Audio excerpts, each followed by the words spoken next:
जीवन बाँकी जीवन चाहिँ हामी राष्ट्रको लागि समर्पण गर्छौँ हे भद्रकाली। सिधा कुरो त्यही नै हो। ए बाबा मलाई अन्याय पर्यो भन्ने बोल्न पाउने मेरो राइट छ कि छैन? एउटा उद्देश्यको लागि हिँडेको थिएँ, त्यो उद्देश्यमा धोका भयो। पृथ्वीनारायण शाहले जे सिकाउनु भएको छ त्यसलाई फलो गरौँ, जोड्यौँ, मुलुक बनिन्छ र हाम्रो जेनेरेसन्सहरू एकदम सुखमा बस्न पाउँछन् र नेपालका सुन्दर दिन छन्। नेपाल नष्ट हुँदैन। फँसेका छन् भने फस्नुपर्छ नि त। फँसेका छन् भने फस्नु पर्यो, जालोमा बाँधिनु पर्यो। उहाँहरूले भ्रष्टाचार गर्नुभयो भन्ने कुरोको प्रमाण होइन त्यो। बाबुरामजीलाई समातेर किन सोधिँदैन? त्यसकारण हाम्रो आपत्ति। त्यसकारण हामी विकल्पको रूपमा अहिले निक्लेको हो र देशभरि जान खोजेको त्यसकारणले पनि। उनीहरूको चाहिँ बाहिर ब्यालेन्स छ, पैसा छ, बिकेका छन्। उनीहरूलाई यो मुलुकको के अर्थ छ र? मुलुक जाओस् न भाडखालामा, आफूले कमाउन पाए भइगयो नि। त्यही देखिएन र?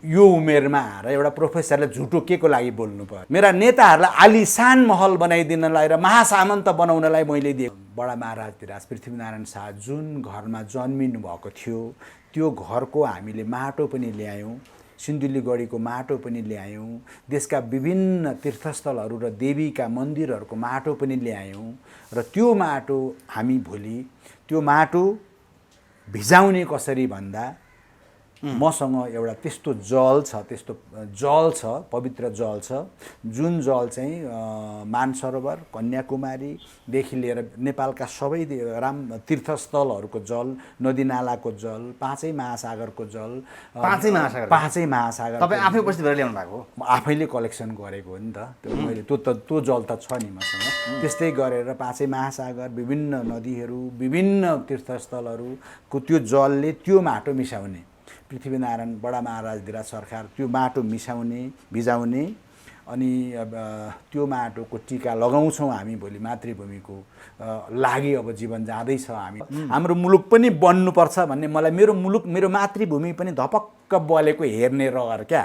सबैलाई खान पुगेको, सबैलाई सुख भएको हेर्ने रहर क्या। जीवनमा त्यही 5-10 क्विन्टल चामल पनि खाइन्छ कि खाइँदैन टुङ्गो छैन। अनि के को लोभ? भोलि यस मुलुकलाई माया गर्ने नागरिकहरू, मुलुकको उन्नति प्रगति चाहने नागरिकहरू, मुलुकमा अन्याय व्यथिति नहोस् भन्ने नागरिकहरू, मुलुकमा भ्रष्टाचार नहोस्, अबका दिनमा नेपालका चाहिँ सुन्दर दिनहरू सुरुवात हुन् भन्ने नागरिकहरूको एउटा भेला हुँदैछ। अमेरिकनहरू त उतै बस्लान्, चाइनिजहरू उतै बस्लान्, खसेर टाउकामा बम खस्यो भने मर्ने चाहिँ को? त्यही खोजेको हामीले। मैले भनिसकेँ त, मैले ब्याङ्क ब्यालेन्स मैले खाली नै गरिदिएँ। मैले आफूले गरेको काम नभन्नु भनेर पो नभनेको त तपाईँलाई। मैले त सञ्चय कोषको पैसा, टोटल सञ्चय कोषको पैसा लगेर अर्काका नाममा छात्रवृत्ति राखिदिएको। अहिले आफूसँग छैन सञ्चय कोषबाट सबै टोटल झिकेर लगेको। जानु न सोध्नु त्यहाँ कसलाई दियो, के गर्यो, सबै कुरा। एमसिसी चाहिँ राष्ट्रघातै हो त्यसो भएदेखि? त्यो त 100% मात्रै होइन, त्योभन्दा धेरै पर्सेन्ट भयो भने देशको लागि विशुद्ध मुलुक सक्ने डिजाइन। अनुदान आउने कुरा किन तपाईँ त्यसै? अनुदान 55 नर मलाई नि उठा भन्दिनँ, म उठाइदिन्छु, क्यान्सल गरिदिनुहोस्। चाहिँ 17-18-20 हजार मान्छे मराइएको छ। अनि जुन उद्देश्यले मराइयो, हात त पर्यो सुन्न, हात त सुन्न पर्यो। तिनै हिजोका वीर छोराछोरीहरू खाडीमा गएर काम गर्दैछन्। कति बेपत्ता छन्, कति अहिलेसम्म अत्तो पत्तो छैन। अनि फेरि आफैले हिजो ल्याइयो, लडाइँ गराइयो, त्यसपछि अयोग्य भनेर फालियो। अरू संसारमा कसैले गर्न सकेको थिएन, कसैले सोच्न पनि सकेको थिएन। हामी त्यसरी सम्मान गर्न चाहन्छौँ।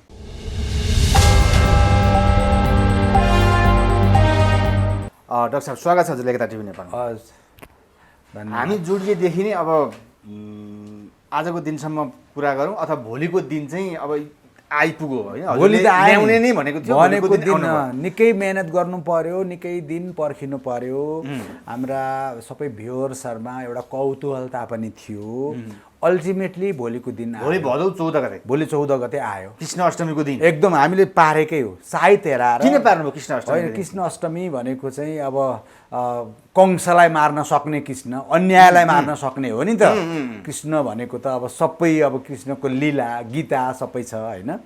त्यो भएको हुनाले भोलिको दिन पारेरै हो। हामीले चाहिँ हेराएर, साइत हेराएर, वास्तु हेराएर, सबै कुरा मिलाएर हामी अलिक दिन वेट गरेर भोलिको दिन पारेको। 14 गते कृष्ण अष्टमीको दिन हो पारेरै। अब तपाईँहरूको भनाइअनुसार तपाईँहरूले भनेको उद्देश्यलाई कब्जा गर्दै हुनुहुन्छ।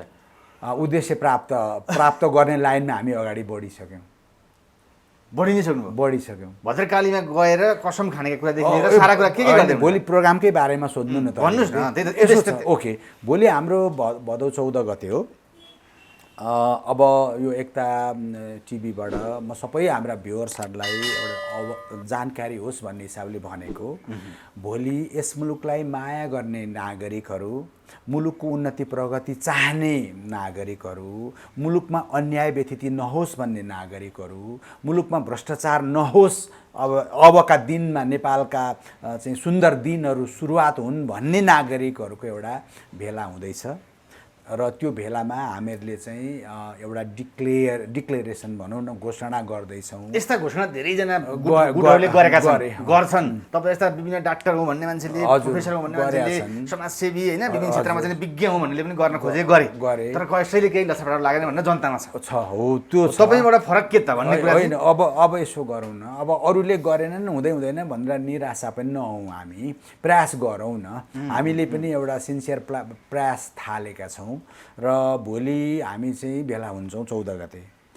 विभिन्न सेक्टरबाट विभिन्न विधाका विज्ञहरू हुनुहुन्छ र मुलुकलाई जोड्ने खालका वेशभूषा 4 जात 36 वर्णका कुराहरू आउँछन्। त्यस्तै खालको भेला हुन्छ र हाम्रो भोलिको अब मेन भनेको चाहिँ हामी पृथ्वी दर्शन भन्छौँ। अब पृथ्वी नारायण शाहको जति पनि कुरा छ त्यसलाई चाहिँ हामी दर्शनकै रूपमा लिन्छौँ, किनभने त्यो अद्भुत पर्सनालिटी हुनुहुन्थ्यो होइन। 21 वर्ष 20 वर्षको उमेरमा जुन अब एउटा यङ केटाकेटीहरूले एउटा चाहिँ भनौँ न एउटा रोमान्टिक एज, एउटा केही गरौँ कसो भन्ने एउटा खास उमेरमा चन्द्रगिरीमा हेरेर यो भ्यालीलाई यसरी चाहिँ एकीकरण गर्न सकिएला भन्ने दिव्य मान्छे हो पृथ्वीनारायण शाह। गुरु गोरखनाथको आशीर्वाद प्राप्त भइसकेपछि राष्ट्र चाहिँ एउटा निर्माण गर्नुभएको हो, एकीकरण गर्नुभएको हो र उहाँकै विशेष सम्मान स्वरूप र पृथ्वी पथका कुरा, पृथ्वीका उहाँका चाहिँ नि दिव्य उपदेशका कुराहरू छन्। यी सबै कुराहरूलाई मेन हाम्रो त्यहाँ रहन्छ। त्यसपछि मुलुक रहन्छ। कार्यक्रमको र्याली सहित तपाईँ भद्रकाली जाँदै हुनुहुन्छ होइन, यस्तो छ, हामी अहिले यो कोरोनाको पिरियड पनि छ, हामी त्यो डिसिप्लिन मेन्टेन गर्नुपर्छ, हामी सुरक्षित पनि रहनुपर्छ, सोसियल डिस्टेन्स पनि राख्नुपर्छ। हामी अराजक मान्छे होइन। त्यसो भएको हुनाले हामीहरू चाहिँ र्याली भनेर र्याली गर्दैनौँ। ठुलो हल छ, सोसियल डिस्टेन्स मेन्टेन गर्दै, हेल्थ भनौँ न, अब सेनिटाइजर मास्क सबैको व्यवस्था गर्दै हामीहरू भेला हुन्छौँ भोलि बिहान 8 बजे। अनि त्यो 8 बजे हामी भेला भइसकेपछि त्यहाँ प्रोग्रामहरू हुन्छ। अब हाम्रो त्यो उद्घाटन समारोह हुन्छ, त्यसमा चाहिँ उसमा चाहिँ भनौँ न पानसमा बत्ती बाल्ने कुराहरू हुन्छन्, स्वस्ति वाचनहरू हुन्छन्, त्यो पाञ्चान शङ्ख ध्वनिहरू हुन्छ, वेदको मन्त्रोच्चारण हुन्छ र हाम्रा स्टेजहरूमा 4 जात 36 वर्ण झल्किने खालका वेशभूषा र विभिन्न सोसाइटीका विभिन्न सेक्टरका व्यक्तित्व, आदरणीय व्यक्तित्वहरू हुनुहुन्छ। अनि त्यो उद्घाटन समारोह त्यसरी हुन्छ। त्यसपछि हामीहरू एउटा भोलि चाहिँ बडा महाराजधिराज पृथ्वीनारायण शाह जुन घरमा जन्मिनु भएको थियो त्यो घरको हामीले माटो पनि ल्यायौँ, सिन्धुलीगढीको माटो पनि ल्यायौँ, देशका विभिन्न तीर्थस्थलहरू र देवीका मन्दिरहरूको माटो पनि ल्यायौँ र त्यो माटो हामी भोलि त्यो माटो भिजाउने कसरी भन्दा मसँग एउटा त्यस्तो जल छ, पवित्र जल छ, जुन जल चाहिँ मानसरोवर, कन्याकुमारीदेखि लिएर नेपालका सबै तीर्थस्थलहरूको जल, नदीनालाको जल, पाँचै महासागरको जल, पाँचै महासागर तपाईँ आफै उपस्थित भएर ल्याउनु भएको हो? आफैले कलेक्सन गरेको हो नि त। त्यो मैले त्यो जल त छ नि मसँग। त्यस्तै गरेर पाँचै महासागर, विभिन्न नदीहरू, विभिन्न तीर्थस्थलहरूको त्यो जलले त्यो माटो मिसाउने, पृथ्वीनारायण बडा महाराजधिराज सरकार त्यो माटो भिजाउने अनि त्यो माटोको टिका लगाउँछौँ हामी भोलि मातृभूमिको लागि। अब जीवन जाँदैछ, हामी मातृभूमिको लागि भनेर हाम्रा भोलिका पार्टिसिपेन्ट्सहरूलाई पनि त्यो टिका लगाइदिन्छौँ। किन भोलि राष्ट्रलाई माया गर्ने मान्छेहरूको मात्रै उपस्थिति छ, शान्ति चाहने मान्छेहरूको उपस्थिति छ। त्यो माटोमा मैले अझ भन्नु भगवान् बुद्ध जन्मेको ठाउँको माटो, माता जानकी उत्पत्ति भएको माटो, यस्तो खालको छ क्या त्यो चाहिँ भित्रदेखि प्रण हो यो। हजुर, भित्रदेखि प्रण गर्दै हुनुहुन्छ। भित्रदेखि त्यसरी प्रण गर्छौँ र हाम्रा कार्यक्रमहरू घोषणा गर्छौँ। त्यो स्पेसल कार्यक्रम छ। त्यसपछि त्यो कार्यक्रम घोषणा गर्छौँ र एउटा कार्य समिति बन्छ। यो चाहिँ मोर्चाहरूको कलेक्सन हो, अहिले पार्टी डिक्लेयर होइन। विभिन्न क्षेत्रका विज्ञ व्यक्तिहरू, विभिन्न देशलाई प्रेम गर्ने व्यक्तिहरू कलेक्सन गरिँदैछ। अनि फेरि यसमा एउटा इन्ट्रेस्टिङ अर्को के छ भने सबैजनालाई हामीले एक्सपोज अहिले सबैजनाहरूलाई निकाल्नु पनि परेन। कतिजना हामी यत्तिकै भित्रैबाट काम गर्छौँ भन्ने व्यक्तित्वहरू त्यहाँ नआउन पनि सक्नुहुन्छ भोलि। आवश्यकता अनुसार कतिलाई निकाल्ने कतिलाई ननिकाल्ने, कोही चाहिँ सिरियसली काम गर्ने खालको हाम्रो पोलिसी पनि भएको हुनाले हामीसँग भएको सबै पुल त्यहाँ आउनुहुन्न। भोलि फेरि त्यो कोरोना पिरियडमा सबैलाई बोलाएर क्राउड गर्नु पनि हुँदैन। हामी केयरफुल हुनु पर्यो नि त। अहिले धेरै भिडभाड नगर भनेको छ सरकारले। अनि सरकारको उर्दीलाई हामीले रेस्पेक्ट गर्छौँ, मान्छौँ हामी। अनि त्यसपछि हामी भद्रकाली जान्छौँ। भद्रकालीमा जान्छौँ र भद्रकालीमा गइसकेपछि हाम्रो त्यहाँ शपथ ग्रहण चाहिँ भद्रकालीमा हाम्रा गुरुहरूले गराउनुहुन्छ। त्यहाँ चाहिँ अब त्यहाँ पनि स्वस्ति शान्ति यस्तो मन्त्रोच्चारणहरू हुन्छ र कार्यकारिणीमा रहेका जति पनि व्यक्तिहरू छौँ हाम्रो चाहिँ त्यहाँ एउटा शपथ ग्रहण हुन्छ। यो औपचारिकता निभाउनलाई होइन, यो कसैलाई देखाउन र यसो हल्का प्रभाव पार्न पनि होइन। बाँकी जीवन चाहिँ हामी राष्ट्रको लागि समर्पण गर्छौँ हे भद्रकाली भनेर हामीहरूले त्यहाँ शपथ गर्ने हो। त्यो शपथपछि भोलि हाम्रो त्यो कार्यक्रम एउटा निकै महत्त्वपूर्ण कार्यक्रम हुन्छ भोलि। अनि त्यसपछि अब यो कोरोना पनि अलिक कम्ती होस्, हिन्डुल गर्न मिलोस्, सरकारले त्यो खोलिदिनुपर्छ। सरकारले भनेका कुरा त हामीले अवज्ञा गर्न मिलेन। त्यसकारण यो खुलिसकेपछि बर्खा पनि अलिक कम भएपछि हाम्रो पहिलो कार्यक्रम मेची अञ्चलमा हुन्छ, झापामा हुन्छ। करिब 1 लाख मान्छेको हामीले अपेक्षा गरेर उतार्न सक्नुहुन्छ तपाईले? 1 लाख मान्छे त हामीले रोक्नुपर्छ। स्वतस्फूर्तबाट आउँदैछन् मान्छेहरू। अनि त्यो हाम्रो पहिलो कार्यक्रम त्यहाँ हुन्छ। अनि त्यसपछि हामी फेरि अरू कार्यक्रम कहाँ भनेर हामी तय गर्दै मेचीदेखि महाकालीसम्म हामी पुग्छौँ र हामी 77 जिल्लामा पुग्ने कोसिस पनि गर्दैछौँ। र देशमा एउटा जागरण होस्, सकारात्मक कुराहरू आउन्, एक नेपालीले अर्को नेपालीलाई माया गरोस्, एक क्षेत्रले अर्को क्षेत्रलाई माया गरोस्, एक जातले अर्को जातलाई पनि माया गरोस्। जुन कुरा पृथ्वीनारायण शाहले गर्नुभएको थियो, यो मुलुक 4 जात 36 वर्णको एउटा फुलबारी हो भन्नुभएको थियो, त्यही कुरालाई नै हामी फलो गर्न चाहन्छौँ। ठिक छ, त्यो सँगसँगै डाक्टर साहबहरूले अनि बाहिर रहेका नेपालीको कुरा पनि छ। किनभने यस मुलुकलाई माया गर्ने, साँच्चीकै माया गर्ने, यस मुलुकका साह्रै असल छोराछोरीहरू यो वा त्यो कारणले विदेशमा हुनुहुन्छ। करिब 70-80 लाखको सङ्ख्या। उहाँहरू फर्कन चाहनुहुन्छ। अनि त्यो उहाँहरूलाई पनि हामी जोड्न चाहन्छौँ भावनात्मक रूपले। अनि बिस्तारै हाम्रो चाहना त के हो भने उहाँहरूलाई स्वदेशमै फिर्ता बोलाउने, उहाँहरूले जानेका आफ्नो हातमा भएका सिपमूलक किसिमका कामहरूमा लगाएर मुलुकलाई छिट्टोभन्दा छिट्टो समृद्धितिर लाने, उन्नति प्रगतितिर लाने, झै झगडाका कुरा बन्द गरिदिने। अब नो झै झगडा, सबै नेपाली एक। हजुरले सुरुमा ब्याकग्राउन्डमा भन्नुभयो देशलाई माया गर्ने, प्रेम गर्ने, न्याय गर्ने, अन्यायको विरुद्धमा, भ्रष्टाचारको विरुद्धमा गर्नको लागि यो अभियान सुरुवातदेखिलाई यो मध्येमा आइएको छ हजुरले भन्नुभयो। त्यो हिसाबमा हजुरलाई पनि आरोप लाग्छन् नि, लाउँछन् नि, तपाईँले पनि काम गर्दाखेरि भिसी हुन नपाएर कति चाहिँ आक्रोश पुग्नु भएको छ तपाईँले सरकारमा, अहिले भएको सरकारमा त्यत्रो समय कम्युनिस्टमा लाग्नु भएर त्यही आक्रोशलाई अहिले व्यक्त गर्न तपाईँ भिसी हुँदाखेरि तपाईँले त्यो गल्ती गर्नुभएको थियो। सुन्नु, किन मान्छेले उठाउनु? सुन्नु, यसो हुन्छ, मान्छेहरूले त्यसरी क्वेसन उठाउँछन् नि त। म भगवान् होइन, मबाट गल्ती नै हुँदैनन् भन्दिनँ। मेरा जीवन कालखण्डमा गल्ती थिए होला, ती सबै गल्तीहरूप्रति म क्षमा याचना पनि गर्न चाहन्छु। म मान्छे हुँ, जानिनँ होला कति कुराहरू, तर पहिला गल्ती गरेँ भनेर अब म सुध्रिन नपाउने भन्ने कुरा पनि हुँदैन। त्यो चाहिँ मैले त्यसरी पनि लिएको छु। जुन मान्छे जहिलेदेखि सुध्रे पनि भयो त्यो त पाइएला नि त। It is never too late भन्छ, it is never too late भन्छ। अब सबै कुराहरू रियलाइज गरेर म मेरो मातृभूमिको लागि केही गर्न चाहन्छु भने त्यो अपराध भएन नि त।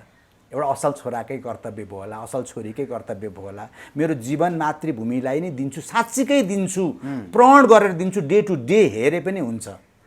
भन्न पाइएला नि त। अब कुनै पोस्ट पाएन भन्छन्, कुनै केही पाएन भन्छन्। अब म डिजर्भ छु र मलाई अन्याय गरियो भने चित्त दुखाउन पनि त पोस्ट पाएन भन्ने अनि जस्तै गगन थापाको मान्छे चाहिँ 2 करोड पैसा लिएर आयो भिसी लगाएर तपाईँ भनिदिने होइन त्यो त आएको कुरा त भन्नु पर्यो नि त। त्यो कुरा मैले भनिनँ भने त फेरि त्यसै गर्नु होला, फेरि पनि भिसी बनाउँदा पैसा लिनु होला र कमजोर मान्छे पठाइदिनुहुन्छ र सस्ता मारिदिनु होला भन्न पाउँछु नि। पैसा लिन आउँछन् मान्छे त्यसरी भिसीका पैसा दिन आएर नै भनेको कुरा कन्फर्म आएका थिए करोडौँको कुरा। मैले झुटो किन बोल्नु पर्यो यो उमेरमा आएर एउटा प्रोफेसरले झुटो के को लागि बोल्नु पर्यो र? गगन थापा जस्तो यस्तो निश्चल व्यक्ति भन्छन् त मान्छेले युवाको होइन, अब उहाँ निश्चल हुनु होला, एकदमै क्रिस्टल क्लियर हुनु होला, दुधले नि नुहाएको हुनु होला, त्यसमा मेरो केही आरोप लाउनु नि त होइन। मेरो घरमा मैले गगन थापाले सिधै पठाउनु भयो भनेको छैन। मैले के भने जुन बेला गगन थापा स्वास्थ्य मन्त्री हुनुहुन्थ्यो, पुष्पकमल दाहालजी प्रधानमन्त्री हुनुहुन्थ्यो, त्यो बेलामा धरान बिपिकेएचएसमा भिसीको पोस्ट खाली थियो। त्यही बेलामा मेरो घरमा 2 जना भाइ आउनुभएको थियो, तपाईँले 2 करोड तिर्नुभयो भने भिसी बनाइदिन्छु भन्दै। त्यो कुरा त भन्न पाउँछु नि त, मेरो घरमा आएका भाइहरू छन्, तिनीहरू मसँग भएका कुरा छन्, मैले झुटो कुरा किन बोल्नु पर्यो र? अनि मैले तिरिनँ, अर्कोले तिर्यो, जेलमा छ अहिले, कुरा सकियो त। कुरा त्यति नै हो। कुरा उसलाई रेड ह्यान्ड पक्रेर हिरासतमा छ, उसले 10 करोड बुझाएको कुरा आइसक्यो भनेपछि अब किन मलाई आरोप लगाइस् भन्नुहुन्छ र? एक अर्को कुरो तैँले भिसी पाइनस् र तेरो गुनासो हो, आक्रोश पोखिस भन्यो भने ए बाबा मलाई अन्याय पर्यो भन्ने बोल्न पाउने मेरो राइट छ कि छैन? मेरो त्यो राइट त छँदैछ नि। म त कर्णाली जस्तो दुर्गम क्षेत्रमा गएर काम गर्छु बाबा भनेर म एउटा सिनियर प्रोफेसर, रिटायर भइसकेको प्रोफेसर कर्णाली बनाउने भिजन सहित गएको थिएँ नि त। त्यहाँ देनन् र एकजना एसिस्टेन्ट प्रोफेसरलाई भिसी बनाउँछन् भनेपछि चित्त दुख्नु स्वाभाविक होइन र? तर मेरो यो मुभमेन्ट त्योसँग मात्रै जोडिएको कुरै छैन। यो त छोडिदिनुहोस्, त्यो त एउटा बहानाबाजी भयो। त्यो नदिए पनि प्रोग्राम उड्थ्यो, भिसी भएको भए धन्न पाइनेछु जस्तो लाग्यो, किनभने त्यसैमा अल्मलिन्थेँ नि त म। तर मेरो जीवनका 50 वर्षसम्म मैले कम्युनिस्ट आन्दोलनलाई दिएको र त्यो 50 वर्षका मेरा हरेक वर्ष हरेक दिनहरूले धोका खायो। एउटा उद्देश्यको लागि हिँड्नुभएको थियो, एउटा उद्देश्यको लागि हिँडेको थिएँ, त्यो उद्देश्यमा धोका भयो। अल्टिमेटली अहिले हेर्नु त के हुँदैछ, हामीले चाहिँ 2/3 मेजोरिटी दिएको, सुन्नु 2/3 मेजोरिटी दिएको, 5 वर्ष आनन्दसँग चलाउनुहोस् भनेर पनि दिएको, नगराएर टुक्रा पारेर फेरि एउटा चुनावबाट जित्ने, अर्को चुनावमा गएर अर्को मान्छेलाई गएर प्रधानमन्त्री बनाउने, अनि यिनै विभिन्न खालका कुरा गर्दै हिँड्ने। एउटा कुरा, मेरो 50 वर्ष मेरा नेताहरूलाई आलिशान महल बनाइदिनलाई र महासामन्त बनाउनलाई मैले दिएको थिएँ। तपाईँ पनि त्यही उद्देश्य हुन्थ्यो कि आलिशान चाहिएको थियो कि? आलिशान के चाहिएको? त्यस्ता पद अथवा अरू कुनै पोस्ट मन्त्री त्यस्ता पद यस्ता कुरा आवश्यकता थिएन। सुन्नु न, यी खुद्रा मसिना कुराहरूपट्टि हामी नलैजाउँ। समग्र राष्ट्रको कुरा होइन, सुन्नु न, त्यो देख्दा त्यसै गरी देखे पनि भयो, पाएन रिसायो भन्दा भयो, त्यो मलाई गाली नै गरे पनि भयो, त्यो पाउनुहुन्छ त। यसले पाएन रिसायो भन्दा भइगयो त। तर उहाँहरूले त्यसो भन्नुभयो भने म रिसाउँदिनँ नि त, किनभने मलाई त्यो लेभल नै क्रस गरिसकेँ। मेरो लागि अहिले प्रधानमन्त्रीको पोस्टै खास केही नै छैन र म प्रधानमन्त्री हुन खोजेको पनि होइन। मलाई कुनै पोस्ट चाहियोस् भने पनि होइन, म विशिष्ट श्रेणीको मान्छे भइ नै सकेँ।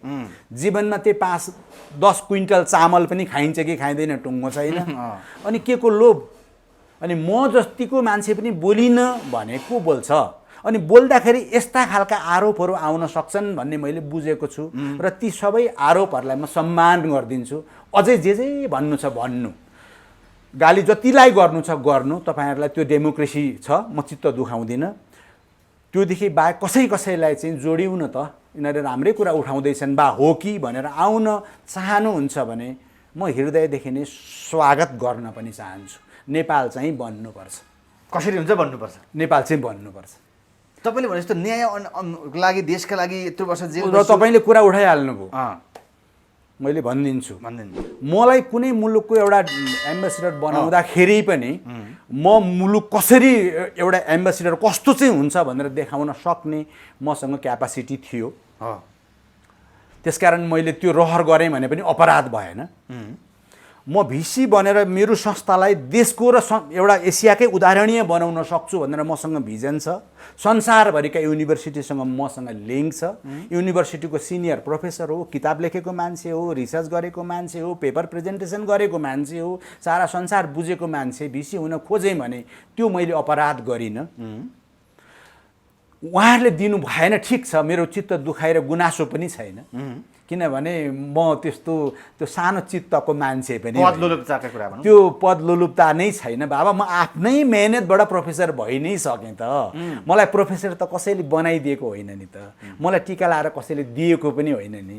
यो त वर्ल्डको बेस्ट युनिभर्सिटीमा गएर पढेर मेहनत गरेर जुन क्याम्पसमा म 300 रुपियाँ लिएर खाली खुट्टा पसेको थिएँ, त्यही क्याम्पसबाट एमबिबिएस पढेर विश्वको राम्रो युनिभर्सिटीबाट स्पेसलिस्ट भएर एसिस्टेन्ट लेक्चरर भएँ, एसोसिएट प्रोफेसर भएँ। त्यही क्याम्पसमा क्याम्पस प्रमुख पनि भएँ, सिनियर प्रोफेसर पनि भएँ र त्यो क्याम्पसमा मैले जीवनका 45 वर्ष बिताएँ। 45 वर्ष। र त्यो छानोले मलाई सबै कुरा दियो त। मलाई नाम दिइहाल्यो, पोजिसन दिइहाल्यो, 100 एउटा छानो दिएकै छ, बाँचेकै छु भनेपछि अझै पनि मैले लोभ गर्दै गएँ भने त म त ग्रिडी दुखी भइगएँ नि। त्यसकारण मलाई त्यो गर्नु नै छैन। म त जीवन हेर्नु, मरेको मान्छेहरू दिनैपछि खेलाएको मान्छे, मरिन्छ भन्ने थाहा पाएको मान्छे, आध्यात्मिक चेतना भइसकेको मान्छे त्यस्तो ग्रिडी हुँदैन क्या। अनि अर्को कुरो, आर्यघाटमा पैसाले बाल्दैनन्, त्यो पनि थाहा छ मलाई। त्यसकारण म आफूसँग भएका, मैले भनिसकेँ त, मैले ब्याङ्क ब्यालेन्स मैले खाली नै गरिदिएँ। मैले आफूले गरेको काम नभन्नु भनेर पो नभनेको त तपाईँलाई। मैले त सञ्चय कोषको पैसा, टोटल सञ्चय कोषको पैसा लगेर अर्काका नाममा छात्रवृत्ति राखिदिएको। अहिले आफूसँग छैन सञ्चय कोषबाट सबै टोटल झिकेर लगेको, जानु न सोध्नु त्यहाँ कसलाई दियो के गर्यो सबै कुरा। त्योदेखि बाहेक आफू पढेका हरेक स्कुलहरूमा छात्रवृत्ति छ त्यहाँ मैले राखिदिएको। म त्यस्तो प्र्याक्टिस गर्ने, नर्सिङ होम चलाउने, यताउति भएको त्यस्तो भएको अथाह कमाएको मान्छे पनि होइन। जति जे छ लगेर बाँड्नुपर्छ सोसाइटीमा भन्ने मान्यता राख्ने मान्छे हो। नेतासँग मिल्नु भयो, तपाईँले स्वास्थ्य मन्त्री हुनुहुन्थ्यो नि त, होइन परेन भयो त्यतापट्टि। अनि त्यो गरिदिएको। अर्को कुरा, तपाईँलाई इन्ट्रेस्टिङ कुरा अहिले पनि भनिदिन्छु म। हेर्नु, यी स्कुलमा राख्ने पुरस्कारहरू, साहित्यिक क्षेत्रमा राख्ने पुरस्कारहरू, यी सबै कुराहरू छोडिदिनु है। मैले धेरैवटा पुरस्कारहरू स्थापना गरेको छु। नभन्नु पर्थ्यो तर तपाईँले त्यस्तै प्रसङ्ग पारिहाल्नु भयो। तर यी पुरस्कारहरू मध्येको पनि एउटा पुरस्कार चाहिँ म भनिदिन्छु। त्यो चाहिँ विश्वमा राख्ने पहिलो व्यक्ति भएको कारणले, यो विश्वमा कसैले सोचेको पनि छैन, त्यस अर्थमा मात्रै भनिदिएको। कुन पुरस्कार? त्यो चाहिँ यौनिक तथा लैङ्गिक अल्पसङ्ख्यक भन्छ। बुझ्नुभयो? र के हुन्छ भने हामी नेपालीहरू भनेको हाम्रो चाहिँ कल्चरमा के छ भने हामी ढुङ्गा पूजा गर्छौँ, नाग पूजा गर्छौँ, काग पूजा गर्छौँ, गाई पूजा गर्छौँ, गोरु पूजा गर्छौँ, पिपललाई पानी चढाउँछौँ, हरेक गर्छौँ नि, गर्दैनौँ भनेपछि हामी सबैलाई माया गर्छौँ भन्ने कुरा हो कि होइन? हो नि। भनेपछि यौनिक तथा लैङ्गिक अल्पसङ्ख्यक भनिन्छ, थर्ड जेन्डर भनिन्छ, ट्रान्ससेक्स भनिन्छ, त्यो धेरै कुरा छ नि क्या यसमा। अनि उनीहरूलाई चाहिँ हामीले हेप्ने हो र उनीहरूलाई खिसी टिटौरी गर्ने हो। कोही थर्ड जेन्डर भयो भनेर यसो गर्ने उसो गर्ने जिस्क्याउने, उनीहरूलाई बाटामा हिँड्दा पनि डर मान्नु पर्ने, उनीहरूले नागरिकता पनि सजिलै नपाउनु पर्ने, उनीहरूमाथि अन्याय गर्ने, त्यस्तो हो। उनीहरूको केही गल्ती छ? केही पनि गल्ती छैन। उनीहरू रहरले त्यसरी जन्मेको पनि होइन। र नेपालमा पनि 8-10 लाख रहेछन् त्यस्ता मान्छेहरू। सोसाइटीले, हाम्रो समाजले नचिनेका र हेपेका मान्छेहरू, र विश्वभरि नै रहेछन् त्यस्ता मान्छेहरू। त्यसकारण मेरो त्यस्तै पृष्ठभूमि थियो, मैले त्यस्तै बिरामी हेर्ने अवसर पनि प्राप्त गरेको थिएँ। त्यसकारण यिनीहरूलाई अन्याय नै, यो सेक्टरलाई नै साह्रै नै अन्याय पर्यो भनेर, त्यो सेक्टर पनि माथि आउनुपर्छ भनेर मैले पहिलोचोटि उहाँहरूको सम्मानमा पुरस्कार इस्टाब्लिस गर्ने मान्छे हो। यो विश्वमा कसैले सोचेको पनि थिएन। अहिले त्यो पुरस्कार यसरी रहेछ कि त्यो त इन्टरनेसनल फोरमहरूमा, इन्टरनेसनल कन्फरेन्सहरूमा नेपालमा एउटा यस्तो मान्छे छ जसले चाहिँ यो हाम्रो सेक्टरलाई यौनिक तथा लैङ्गिक अल्पसङ्ख्यकको नाममा पुरस्कार बाँड्यो भन्दा त इन्टरनेसनल फोरमले चिनिसक्यो मलाई, संसारले एप्रिसिएट गरिसक्यो। अरू संसारमा कसैले गर्न सकेको थिएन, कसैले सोच्न पनि सकेको थिएन। हामी त्यसरी सम्मान गर्न चाहन्छौँ। त्यसरी सबै मेरो सम्पूर्ण जीवन नै सामाजिक काममा बितेको छ, सबै मेरा आर्जनहरू सोसाइटीमा बाँड्दै बितेको छ भने त्यो मान्छेलाई के लोभ होला? कुनै किसिमको लोभै छैन, कुनै किसिमको लोभै छैन। भनिसके मैले तपाईँलाई के भन्नु, मैले आफ्नै ब्लड दिएर बिरामी बचाउने हो। बिरामीसँग उपचार छैन भन्दा घरैमा ल्याएर उपचार गरेर, भाडा छैन भन्दा भाडा दिएर, लुगा छैन भन्दा लुगा लगाइदिएर पठाउने मान्छे हो। मैले कोबाट के कमाउनु छ र? अनि के को लोभ छ र? कुनै पोस्ट रहर गरिएको थियो भने त्यसबाट बढी चाहिँ कन्ट्रिब्युट गर्न सकिन्छ कि मातृभूमिलाई भन्ने रहर त गर्न पाइयो नि। जस्तै त्यो हुँदाहुँदै डाक्टर साहब तपाईँ इतिहास बोकेको त्यत्रो कम्युनिस्ट पार्टी 50 वर्ष समय खर्चिनु भयो। हजुर, फक्लकै फुट्यो नि त अहिले माधव नेपाल र ओली। यो समय चाहिँ कसरी हेर्नुहुन्छ? थोरै होइन, सुन्नु, तपाईँले के सोच्नु ठिक भन्नु, मेरो साह्रै नै दुःख गरेको हो क्या त्यो पार्टीमा चाहिँ। तपाईँले साह्रै नै दुःख, मैले त यति मेहनत गरेको, यति खटेको, तपाईँलाई हिसाब किताबै तपाईँको खटाइले अरू धेरै फाइदा पनि लियो। सुन्नु न, कतिसम्म भने बालोटारको घर त पार्टीको तात्कालीन मालेको कन्ट्याक्ट पोइन्ट भनौँ, हेडक्वार्टर भनौँ, जेसुकै भनौँ, त्यहाँ हरेक दिन मिटिङ, हरेक दिन एभ्रिडे। तपाईँको आफ्नो घरमा? मेरो आफ्नो घरमा। त्यतिखेर त थाहा पाएको भए मारिदिन्थेँ कि जेलमा हालिदिन्थेँ। त्यस्तो बेलामा एभ्रिडे मिटिङ छ। म मात्रै होइन नि त, मेरो श्रीमती अर्को कमिटीमा पकाउनु पर्ने छैन, हर हमेसा किचन चलिराखेको हुन्छ। बच्चालाई रुँदैछ हेर्न भ्याइएको छैन। सङ्गठन विस्तार गर्ने बेग्लै छ, यता स्टुडेन्टलाई बनाउने बेग्लै छ, लेबी उठाउने बेग्लै छ, नारा जुलुस गर्ने बेग्लै छ। सबै जीवन नै लगाए नि त। किन? मेरो पेसा बेग्लै। अनि किन गरियो भने मुलुक उहाँहरूले बनाउनुहुन्छ, हाम्रो मुलुक पनि बन्नुपर्छ भन्ने मलाई, मेरो मुलुक, मेरो मातृभूमि पनि धपक्क बलेको हेर्ने रहर क्या। सबैलाई खान पुगेको, सबैलाई सुख भएको हेर्ने रहर क्या। त्यो 10-15 वर्षदेखि थियो तपाईँलाई त्यो रहर? त्यो त बच्चादेखि भनिसके त, लेफ्ट आइडियोलोजीमा लागेदेखि सबै जीवन नै त्यसैमा बित्यो त। मेरो सबै जीवनै बितेको हो त। झापा मुभमेन्टदेखिका कुरा आउँछन् यहाँ, मालेदेखिका कुरा, एमाले हुँदैका कुरा, पछि फेरि माले हुँदै कुरा, हुँदै माओवादीसम्म पुगेका कुरा पो छन् त। 1 वर्ष 2 वर्ष हो र, सबै जीवन खटेको मान्छे हो। त्यसो भएको हुनाले चाहिँ अब विशेष गरेर अहिले जुन एमाले फुट्यो, एमाले फुट्दाखेरि चाहिँ आफ्नो धेरै वर्ष त्यहाँ लागेको, मेहनत गरेको र सबै चिनेका, फेरि आफ्नै छन् क्या, यता गए पनि उता गए पनि, सबैसँग हिँडेको, माधव ओली सबै अब सबैसँग हिँडेको। अझ तपाईँलाई अझै गोप्य कुरा पनि भनिदिन्छु। म इङ्ल्यान्ड जाने बेलामा त्यतिखेर झलनाथ खनाल चाहिँ पार्टीको महासचिव हुनुहुन्थ्यो। उहाँलाई एक बिरामी भएर यो असनतिर कतै एउटा गोप्य ठाउँमा हुनुहुन्थ्यो। त्यहाँ बिस्तारै कहाँबाट राजेन्द्र श्रेष्ठले पुर्याउनु भयो, लगेर हेरेर है, अब त्यसरी गरेर उपचार गरिदिएको मान्छे पनि हो। तपाईँ झलनाथले त्यतिखेर उहाँलाई भेटे पनि मार्थ्यो, मलाई भेटे पनि हालिदिन्थ्यो। त्यो बेलामा पनि गरेर इङ्ल्यान्ड गएको। इङ्ल्यान्ड जाँदाखेरि पनि मनमोहन अधिकारीज्यूका पोस्टर नेपालको नेल्सन मण्डेला हेर भन्दै बोकेर गएको। झल्न त आफै उपचार खर्च माग्दै हिँड्नुहुन्छ है। अब त्यो छोडिदिउँ, अब अहिले ती अब कसैलाई गाली नगरौँ, गाली गर्नुको अर्थ केही पनि छैन। अब त्यो गाली साली सबै छोडिदिएर मिल्ने चाहिँ कसरी, जोडिने चाहिँ कसरी, हिजो भएका गल्ती सबै माफ गरिदिउँ र नयाँ सिराबाट उठाउँ, सबै नेपालीहरू मिलौँ। एमाले टुक्रियो, अनि त्यसपछिको कुरा के भयो? अनि त्यो टुक्रिँदा चित्त चाहिँ दुःख हो मलाई, नटुक्रिएको। अब किनभने त्यो माले टुटेको बेलामा म मालेपट्टि आइहालेँ। 54 सालमा एमाले एकचोटि फुटिएको थियो नि त, वामदेव गौतमले फुटाउनु भएको थियो नि त राष्ट्रियताको नाममा। अनि वामदेव गौतम, अशोक राई, साहना प्रधान, सिपी आरकेहरू, अब योगेश भट्टराईहरू, रविन्द्र अधिकारीहरू, रामकुमारी झाँक्रीहरू सबै यो अलिकति राष्ट्रवादी भनिने देखिने मान्छेहरू चाहिँ यता परिदिए। म पनि राष्ट्रवादी भनेर यतापट्टि आएँ र महाकालीदेखि मेचीसम्मका ठुल्ठुला सभाहरूमा बोल्दै पनि हिँडेको म। राष्ट्रघात भयो मेरो मातृभूमिलाई भन्दै त्यसरी हिँडेको मान्छे। त्यतिखेर फुट्यो, पछि फेरि जुट्यो, अनि अहिले फेरि पछि। तर अहिलेको फुटाइ, त्यतिखेर त एउटा राष्ट्रियताको कुरा उठेको थियो, तर अहिलेको फुटाइ भनेको चाहिँ अनाहकको फुटाइ। कुनै अर्थ छैन यसको, त अर्थै छैन। केपीले पेलो अरे भनेर के गर्ने, त्यहाँ उनीहरूलाई कुर्सी चाहियो, पोस्ट चाहियो। माधव नेपाललाई चाहिँ के चाहियो? माधव नेपाललाई पनि त आफ्ना मान्छे मन्त्री बनाउनु पर्यो, केपीको साख झार्नु पर्यो। ऊ त जहिले पनि त सेकेन्ड म्यान। मदन भण्डारी पहिला सिपीको पालामा उहाँ सेकेन्ड म्यान है, पछि जेएनको पालामा सेकेन्ड म्यान।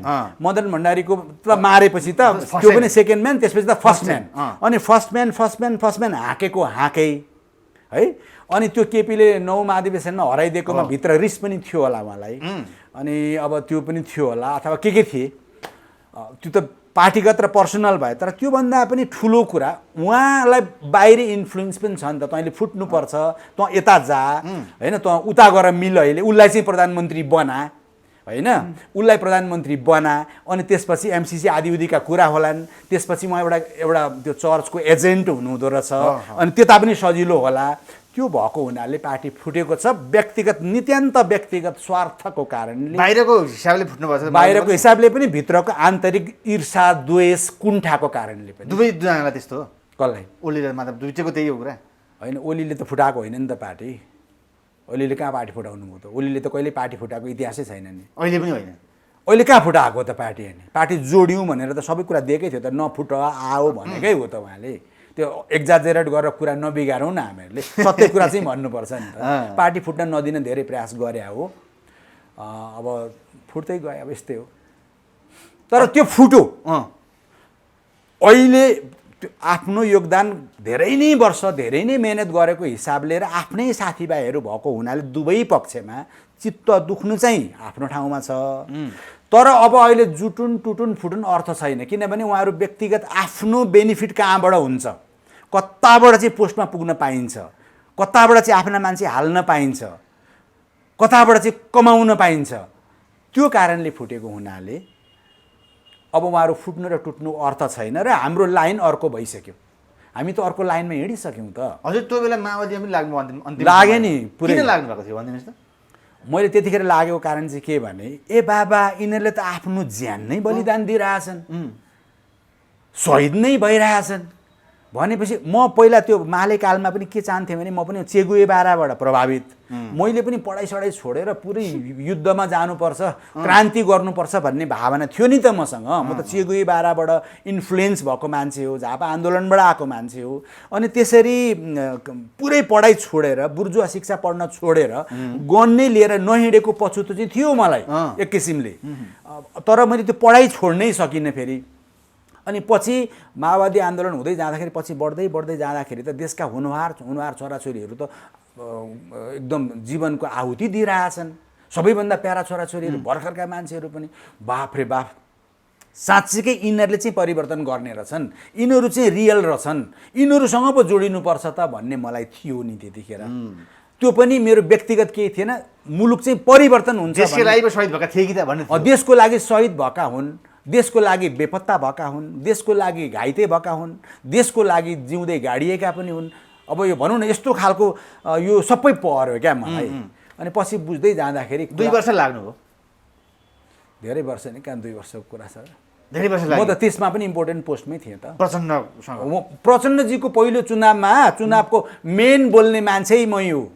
15वटा कन्स्टिट्युसनमा पुगेको एप्रोन सहित लगाएर संविधान सभाभन्दा तल आइँदैन, देशमा अन्याय अत्याचार हुनु हुँदैन भनेर बोल्ने मान्छे हो म। पर्सनल्ली राम्रोसँग चिन्नुहुन्छ, काहीँ भेट्नुभयो भने हात मिलाउनुहुन्छ, मेरो नामै लिएर भन्नुहुन्छ, तपाईँ घरमा आउनुहोस् है भनेर बोलाउनुहुन्छ, त्यो रिलेसनमा पुगेको मान्छे हो नि त। अनि पछि अलिक बुझ्दै जाँदाखेरि मैले सोचेको जस्तो होइन रहेछ।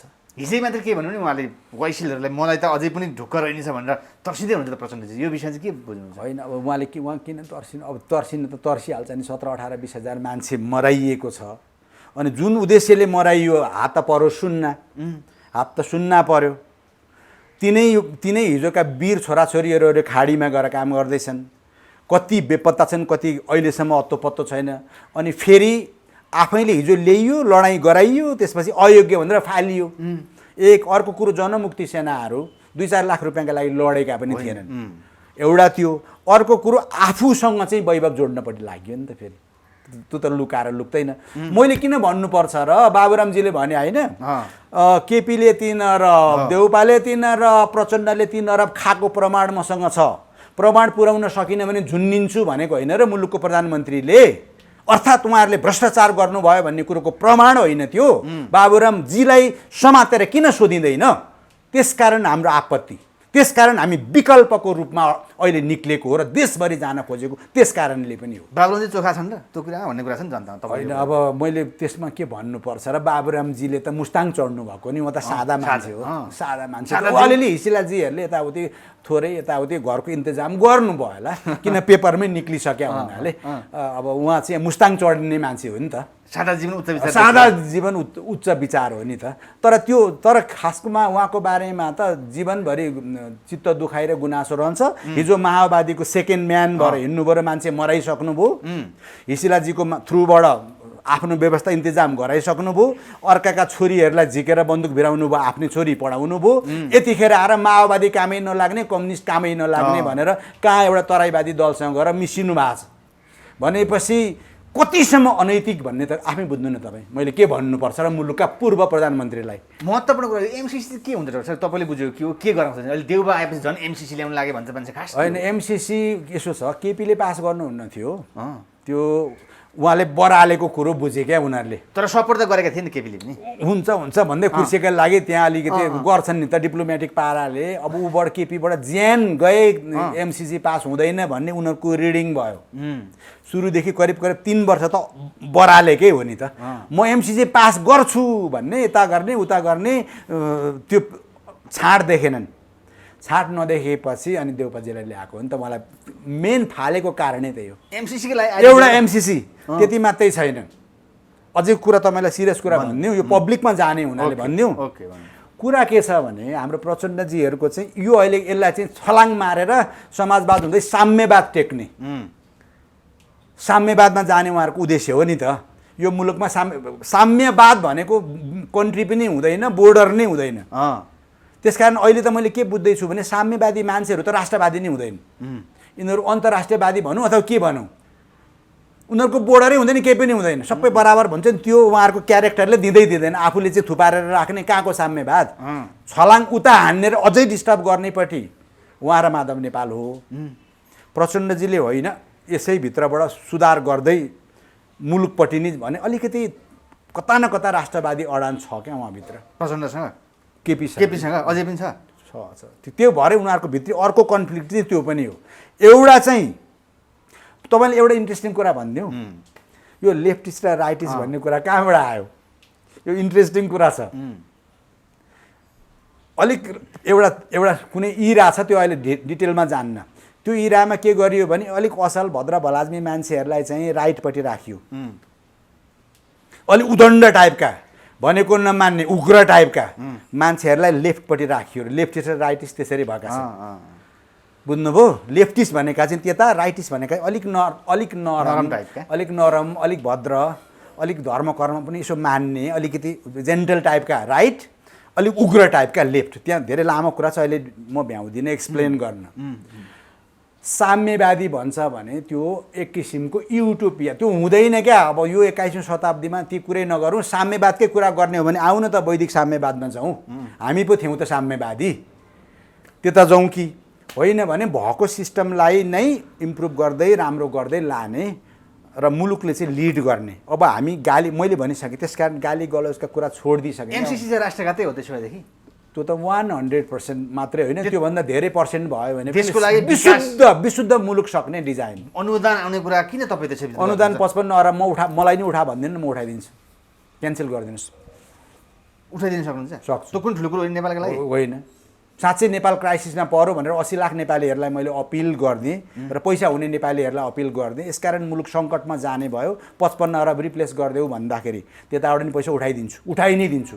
एक अर्को कुरो त्यो नि परेन, एनसेलसँग उठाउँछु नि पैसा, एनसेलबाट उठाउनु त बाँकी नै छ नि। तर सबै प्रधानमन्त्रीहरू पूर्वहरू सबै यसमा फँसेका छन् भन्ने कुरा छ नि। अनि यो किन फँसेका छन् भने फस्नुपर्छ नि त, फँसेका छन् भने फस्नु पर्यो, जालोमा बाँधिनु पर्यो। किन फँसे त? कस्तोसम्म लास पचाएर एमसिसी गरिहाल्छौँ भन्दा विचार गर्नु न तपाईँ। बाबा म अमेरिका विरोधी पनि होइन, अमेरिकाले दिएको पैसाको विरोधी पनि होइन, संविधानभन्दा माथि राख्ने अरे उनीहरूलाई के कानुनै नलाग्ने नेपालको?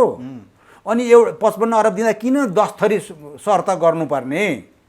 अरू सहयोग कहिले पनि शर्त गर्नु नपर्ने, यसमा चाहिँ किन पर्यो त? अर्को कुरा यो त सैनिक स्ट्राटेजी भनिसके त उनीहरूले सैनिक स्ट्राटेजीमा नेपाल पर्न मिल्छ स्ट्राटेजीमा पर्ने बित्तिकै के हुन्छ भन्ने कुरा बुझ्नुहोस् न तपाईँले यो सिधा तिब्बतलाई फ्री गराउने कुरा हो त्यसमा यहाँ सैनिक आउन खोजिया हो त्यहाँ लडाइँ गर्न खोजेको हो लडाइँमा पार्नुहुन्छ र अफगानमा अहिले जुन हालत छ त्यही खोजेको हो तपाईँले 100% हो नै त्यही के कुरा गर्नुभएको तपाईँ नेपाल स्ट्राटेजिक ठाउँमा छ हेर्नु सिधा कुरो नेपाल स्ट्राटेजिक ठाउँमा छ यहाँबाट फ्री टिबेटका लागि मुभमेन्ट गर्न सजिलो हुन्छ सिधा कुरा गरौँ न अब के को डर यो रणनीतिक प्लान भयो उताबाट शरणार्थीको रूपमा मान्छे आएकै छन् यहाँ कुनै जमानामा खम्पा विद्रोह भएकै हो त्यसकारण यो कुरामा चाइना असाध्यै सेन्सिटिभ छ भोलि परो भने अमेरिकनहरू त उतै बस्लान् चाइनिजहरू उतै बस्लान् खसेर टाउकामा बम खस्यो भने मर्ने चाहिँ को त्यही खोजेको हामीले सिधा कुरा यो नेताहरू बुझ्दैनन् यो कुरा उनीहरूको चाहिँ बाहिर ब्यालेन्स छ पैसा छ बिकेका छन् उनीहरूलाई यो मुलुकको के अर्थ छ र मुलुक जाओस् न भाडखालामा आफूले कमाउन पाए भइगयो नि त्यही देखिएन र सिधा कुरो त्यही नै हो तर हामीहरू सबै कुराहरू शान्तिपूर्ण किसिमले कुरा बुझाउँदै लान्छौँ मैले हिजो अस्तिका दिनदेखि कसैलाई गाली नगर्ने छोडिदिएँ अब म प्रोफेसर हो मेरो मुखबाट गालीका शब्द निक्लिएको सुहाउँदैन पनि र मैले गर्नु हुँदैन भनेर मैले भन्ने जति भनिसकेँ होइन मनभित्रका मेरा जति पनि पीडा थिए नि एकचोटि मैले गालीको रूपबाट पनि मैले भेन्टिलेट गर्नु पर्थ्यो क्या किनभने मेरो मुटु नै फुट्थ्यो 50 वर्षसम्म मेरो श्रीमती त्यहीँ छन् उनले भात पकाएर खुवाउने बिहानदेखि बेलुकासम्म ऊ आफै सङ्गठनमा महिला सङ्गठनमा रामेश्वर फुएल हुनुहुन्थ्यो त्यतिखेर जोड्ने बच्चा रोइरहेको छ बच्चालाई दुध खुवाउन नभ्याउने यता सङ्गठन गर्ने कि उसले पनि लेबी उठाउनु पर्ने उसले पनि बुझाउनु पर्ने घरको चौपट 24 घण्टा त्यही नै चल्यो मेरो जीवनभरि त्यो मेरो भित्र पीडा थियो एकचोटि मजाले गाली गरिसकेपछि भेन्टिलेट पनि भयो तर अब म त्यो गर्नु जरुरी ठान्दिनँ कसैलाई गाली गर्न आवश्यकै छैन आफू चाहिँ मार्गमा हिँड्न पाइयो राम्रो मार्ग शान्तिको मार्ग जोड्ने मार्ग उन्नति प्रगतिको मार्ग त्यो पाइयो त्यसमा हामी हिँड्छौँ अन्तिममा तपाईँको नजिकैको छिमेकी देव प्रधानमन्त्री हुनुभएको छ नि त कस्तो लागेको छ भन्नुहोस् होइन प्रधानमन्त्री उहाँ एक किसिमको कायदाको मान्छे लाग्छ मलाई देवबाजी मलाई त एक किसिमले भन्ने हो भने उहाँ साह्रै कायदाको मान्छे कसरी भने उहाँ कहाँ कसैले गरे केही मागो भने नाइ भनिदिनुहुन्न उहाँले जे पनि ल उहाँ नाइ भन्नु पनि हुन्छ हजुर कुरा भनेको कुरा पुर्याउनु पनि हुन्छ होइन उहाँले पुर्याएकै त छ नि सबै कुरा फेरि उहाँको लक पनि कस्तो परिदियो भने लक्की पनि हो मान्छे है नेपाली काङ्ग्रेसमा अब त्यतिखेरै गृहमन्त्री हुनुभयो अब त्यसपछि पटक प्रधानमन्त्री हुनुभयो पार्टीको चाहिँ नि सभापति पनि हुनुभयो होइन त्यसो त्यो हिसाबले अर्को कुरो एमाले जत्तिका मान्छेलाई त त्यो मुसो खेलाए जस्तो खेलाइदिनु भयो नि त उहाँले सत्तामा 9 महिने शासन सत्तामा पुगिगए अनि यिनीहरूलाई त मुसो खेलाइदिनु भयो कस्तो मजाले खेलाइदिनु भयो भनेपछि यो पो हो त तरिका भनेर ब्याङ्कक रुगा लागत जानुहोस् हजुर माननीयज्यूलाई ब्याङ्कक पठाओ माननीयज्यूहरू सरर जानेपछि के रेकर्ड आयो भने त्यहाँ जानेर ब्याङ्ककमा जे देखिन्छ ती सबै हेर्ने मजा गर्ने जीवन त यता पो रहेछ त हामी कस्ता कक्लेटा रहेछौँ धन्न देवबाजीले पठाइदिनु भयो भनेर अनि त्यसपछि होइन माननीयज्यूहरूलाई एकदम राम्रा गाडी यस्ता गाडी हुँदैनन् भनेर ढ्याक्क इन्डियामा आफ्नै प्रोडक्सन छ आफै उनीहरूको सबै कुरा हुँदा उनीहरू पजेरो प्राडो चाहिएन यी हाम्रा चाहिँ नुनसम्म छैन कालीकोटतिर कता कता नुनको लाइनमा बस्छन् मान्छे कुहेको चामलको लाइनमा बस्ने मान्छेलाई चाहिँ प्राडो नै किन चाहियो पजेरो नै किन चढे त उहाँलाई लाजै लाग्दैन बल्ल तर मार्न पाइयो भनेपछि हिजो उहाँहरू खट्नु भनेको त त्यही सुरासुन्दरी हेर्नको लागि पजेरो र प्राडोको लागि पो रहेछ त त्यो भएको हुनाले यस्ता कुरा हाम्रा अहिलेका सम्माननीय प्रधानमन्त्रीज्यूले मजाले गरिदिनुहुन्छ अहिलेसम्म मन्त्रीमण्डल गठन गर्न सक्नु भएन एकजना बाहेक स्वास्थ्य त्यो मन्त्रीमण्डल त किन कसरी सक्नु र अब माओवादीका सबैलाई मन्त्री चाहियो एकजनाले त के भनेछन् भने म मन्त्री हुन पाइनँ भने झुन्निएर मर्छु भनेछन् माओवादीका नेताले हो त गजुरेल नाम नलिउँ नाम व्यक्तिको नाम नलिनु राम्रो आइसकेको कुरा हो आइ नै सको हो अब झुन्निएर मर्ने अनि प्रचण्डजीले नै के भन्नुभयो भने मसँग भएका सबैलाई मन्त्री चाहियो अरे भन्नुभयो अब यो त एमालेका पनि त छ नि झाँक्रीजीलाई जतिको रहर त अर्को आलेजीलाई पनि होला अर्को श्रेष्ठजीलाई पनि होला अर्कोलाई पनि होला नि त अरे हो र उहाँ देशको लागि त्यस्तो गर्ने मान्छे हजुर पदकै लागि हो झाँक्री पनि अहिले हातसम्म आउने माधव नेपाल होइन अब त्यो देशकै लागि भनौँ न उहाँले मन्त्रीको लोभ गरेका छैन उहाँले देशकै लागि गर्नुभएको त्यो नि सम्झ्यौँ है उहाँले देशकै लागि खट्नुभएको हो नि त त्यो भएको हुनाले अब उहाँ माधवजीलाई पनि त्यति सजिलो चाहिँ छैन मन्त्री नपाएका भोलिपल्ट दिनुहोस् भने छोडिदिन्छु तँलाई भनेर आलेजी श्रेष्ठजीहरूले भनिसक्नुभयो मन्त्रीका लागि आइएको छ पाइन भने खबरदार योगेशहरूले चाहिँ के बुझेर सल्लाहका दर्शन यता आएछन् यस्तै गाँठीपुरी हजुरले पनि अब योगेशजीहरू